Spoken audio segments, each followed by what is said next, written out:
Good afternoon, Cedar Park. It's Friday, May 15th, and I'm Ellen Neal. And I'm Evan Vines. We have a wonderful show for you today that we are very excited to get started. On today's Quarantine Wolfcast, we have a story on a new district decisions, a state of the Sloan, your top three, a new edition of the Pack Chat, a new Teal Spotlight, Cooking with Claire, and of course, your pet of the week. Let's jump in because the Wolfcast starts now.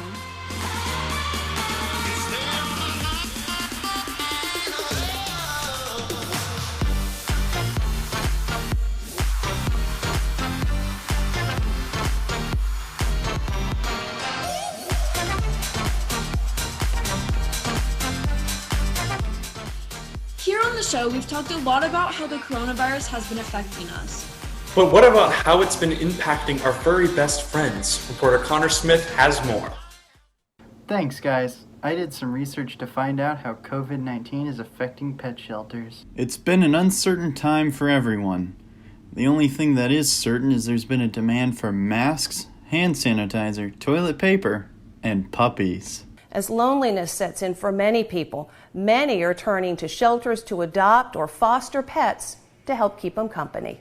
And that's when we started seeing high volumes of people coming forward and saying, hey, I'm going to be at home for a long time. I'm working from home.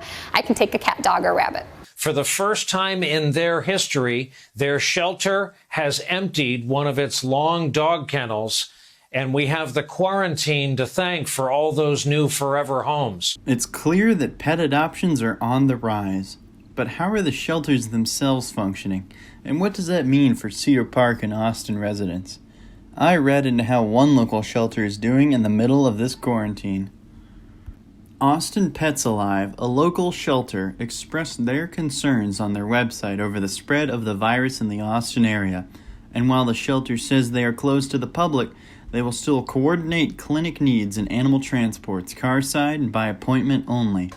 The site also mentions that the animal shelter, Austin Animal Center, has also begun offering adoptions of dogs with appointment-only curbside meet and greets.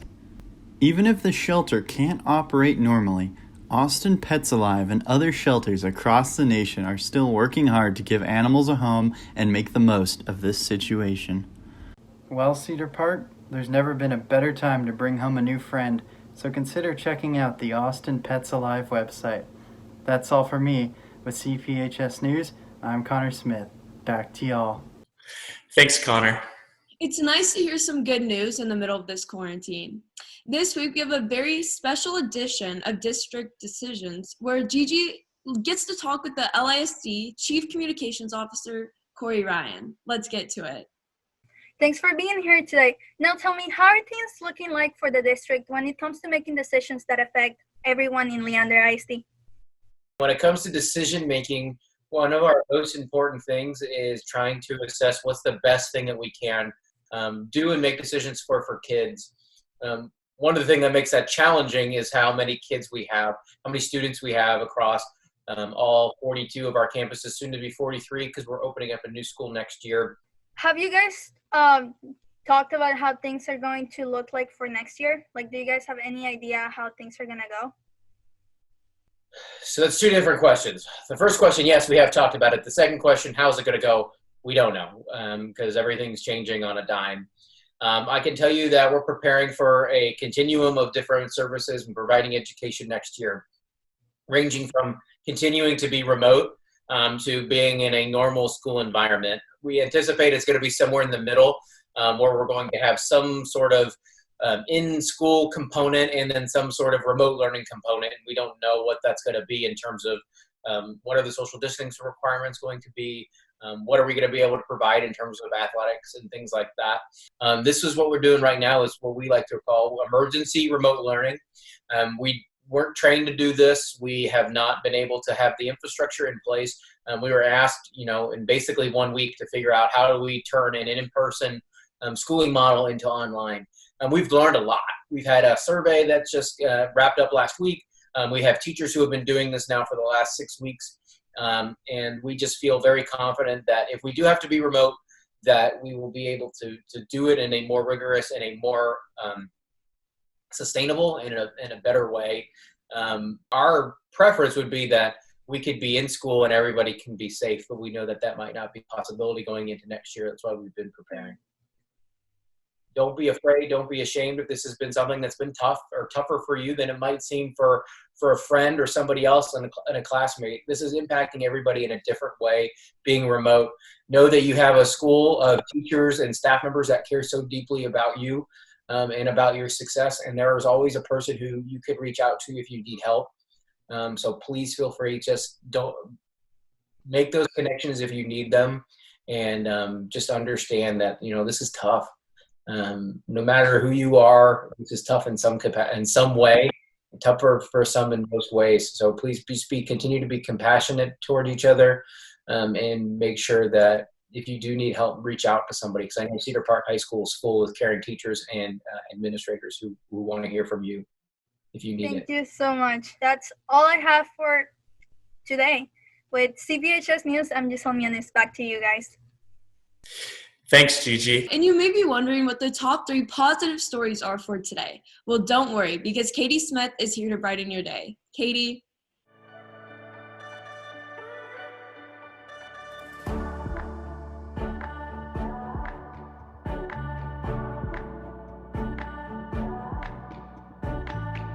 Thanks, y'all. First up, we have some heartwarming footage of comedian Tina Fey being brought to tears after being told the final amount of money that was raised for a fundraiser aimed to help people being impacted by coronavirus. Let's take a look.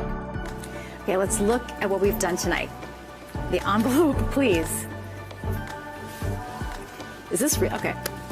$115 million. We did this. You did this. We are difference makers. $115 million. What a great day for New York. Thank you to everyone who gave and gave and gave from all over the world. There's so much more to do. Please visit robinhood.org. Donate. Share it. Tell your friends. Please. Let's keep this going. Robinhood's site will stay open for donations after tonight's telethon because this battle is far from over. Thank you. Next up, as restaurants around the country are beginning to open back up at reduced capacity, the Inn in Little Washington in Virginia has plans to fill the empty tables with dressed-up mannequins so that their customers don't feel lonely while they're eating. Last, this one New Jersey man donated over 60 iPads to elderly people to help them communicate with their families.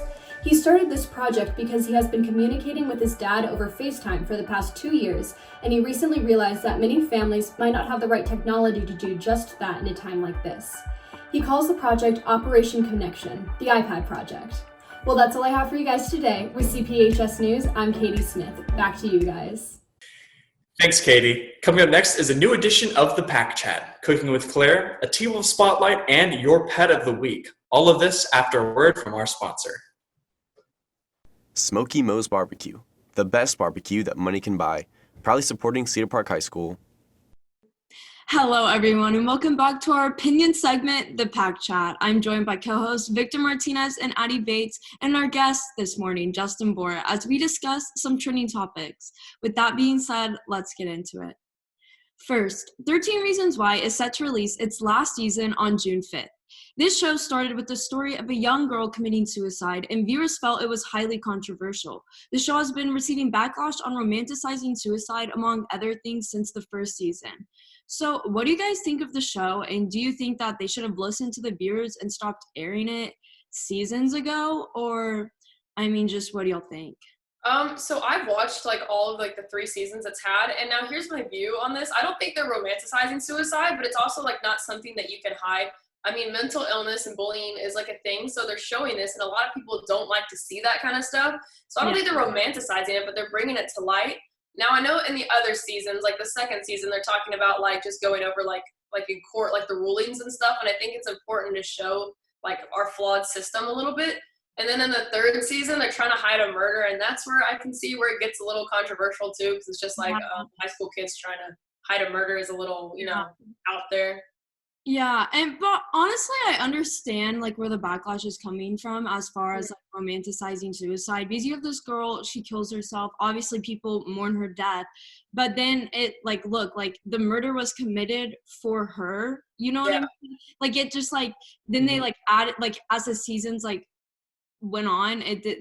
they just like added more and more. It's like her story, but it was like, and like I can see how people think that it could make others think that like, oh wow, so this is how people would react if I did it. And also I just think that coming out with this season right now when we're in quarantine and all these teenagers have just been sitting on their phones for months. And I don't know. Yeah. I definitely agree. Like, this period that we're in has definitely taken a toll on a lot of people's mental health, and like to be like, for a lot of people being like reminded, especially in a show that like has tackled this topic of suicide in a way that isn't exactly like, I don't want to say that it's glorifying it or romanticizing it, because like while some agree it is, like I haven't like seen very much of it, but I've like heard like little bits and pieces. Like, I don't want to make like a distinct opinion on that, but like something that doesn't tackle that necessarily in the way that it should and as responsibly as it should and has had that kind of history.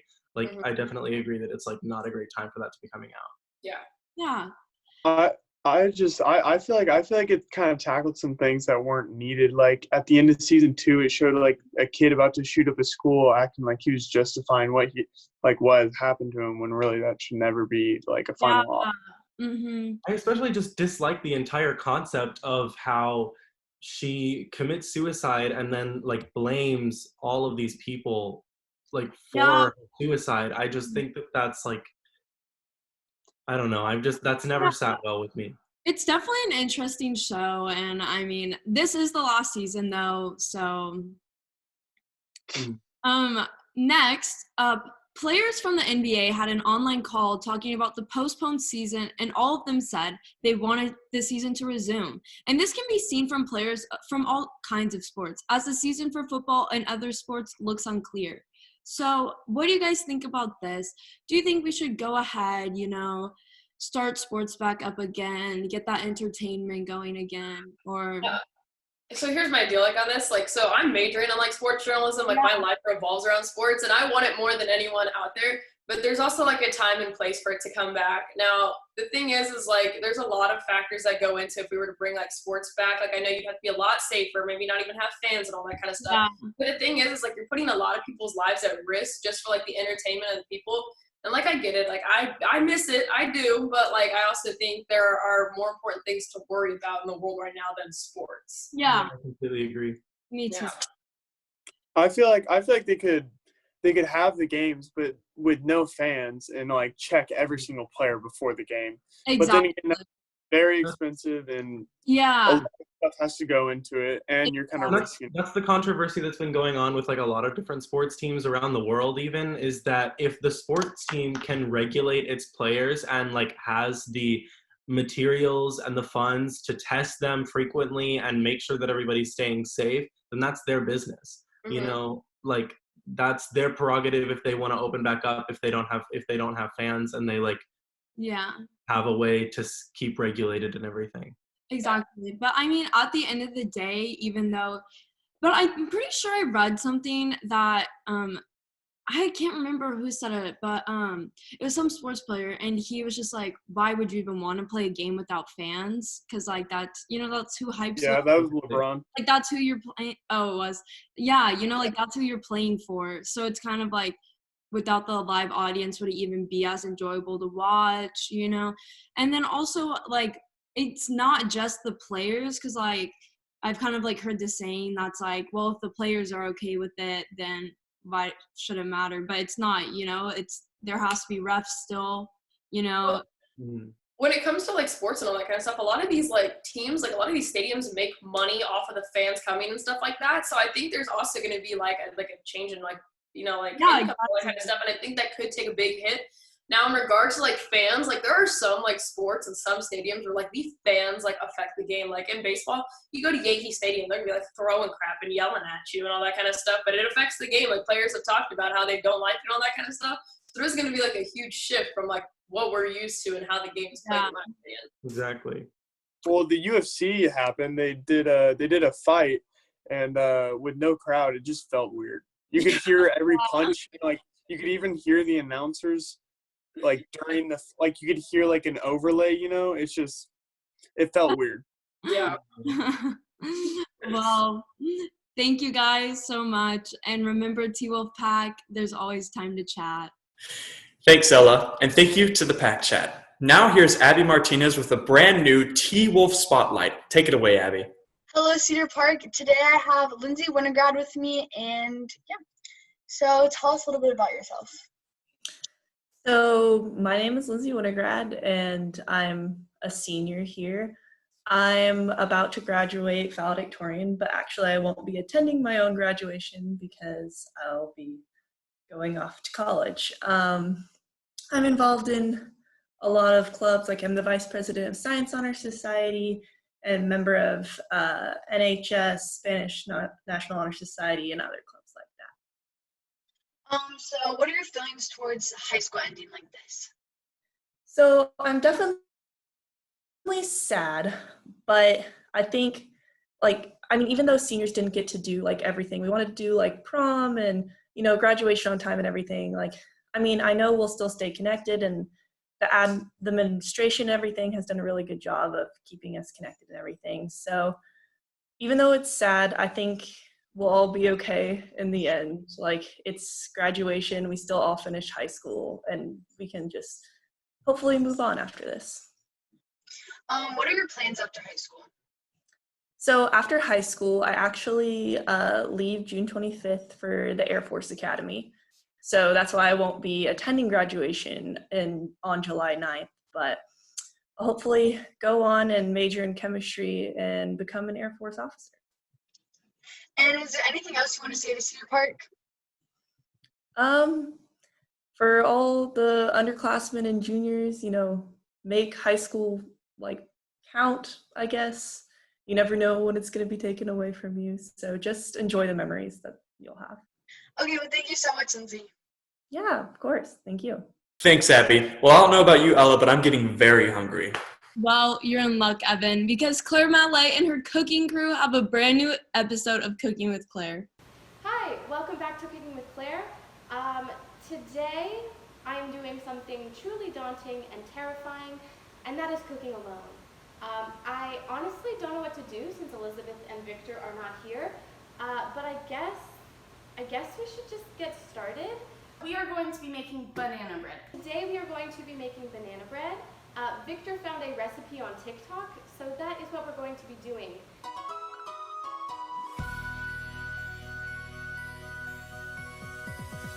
I currently have the bananas browning in the oven right now, since apparently that's what you're supposed to be doing. So first things first, you have flour. Okay, a cup and a half of flour. This thing holds 2 cups, so less than full. That's too much. It's actually 1.5 cups of flour. Oh god, okay, It's fine. Oh, that's very messy, okay. A teaspoon of baking soda. Baking soda, yeah. This is a teaspoon, hi. So this is my ½ teaspoon. Here's my salt. And then we're gonna mix it up and then set it aside for later. This is our flour mixture. All right, 1.5 cups of softened, 3/4 cup of softened butter. Just plop that in there. A cup of brown sugar. I'm just gonna pack it. Nicholas, you're so irrelevant. Stop talking. Anyways, are you kidding me? I have my stand mixer. It's not a real stand mixer, it's just an electric mixer. We need to mix this butter and brown sugar for 2 minutes. Why is that going so fast? And now we are going to get 2 eggs, crack them. 1. Okay, come on. Eggs scare me, I gotta tell ya. And we need a teaspoon of vanilla. I love the smell of vanilla.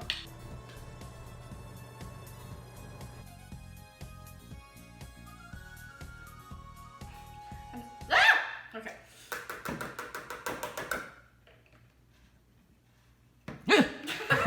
Right. Coward.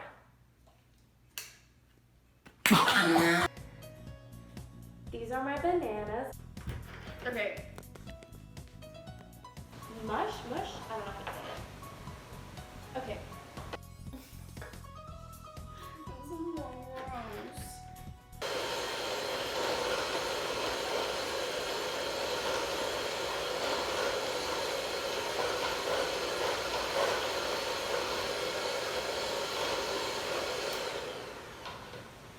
Okay, I feel like I'm doing Shireen wrong. Like, so the recipe says to funnel in the flour mixture. I don't know what that means, or like technically how to do it. So I think Who even cares if it gets a funnel I think in it's there? just like periodically just adding a little bit more, which is what I'm gonna do. Just chuck it. It's all gonna end up in there. Can I pause the? Can I stop the?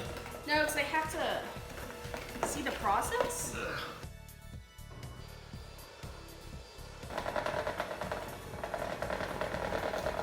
Catch! Why are we letting Victor edit this? I need to edit this. It is the I don't know. What? I'm better with iMovie than he is. Victor says that we can add walnuts or chocolate chips. There's no way I'm adding walnuts to my banana bread. We have chocolate chips, right? No, I gave them to Victor for his cookies that he made without me, and then he didn't give me any. Nicholas. Let's take a break. Let's go over to Victor's and let's go get some chocolate chips from Victor. All right, we're here. Yes. Victor. Yes. Victor, give us some chocolate chips. Oh, you redecorated. And now, I'm out of breath. Now I'm out of breath. I have what I presume to be a 9x5. I didn't actually measure it. It just looks about right for banana bread. Okay, so far, not too bad.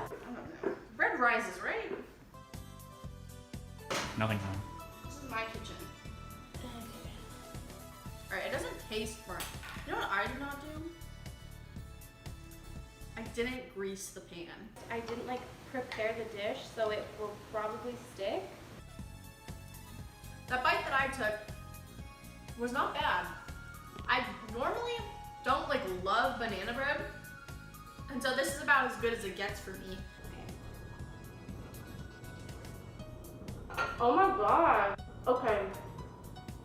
That is super good. I'm pretty proud of myself. I just made banana bread for the first time by myself. Let's go. That's Cooking with Claire. Thanks for watching.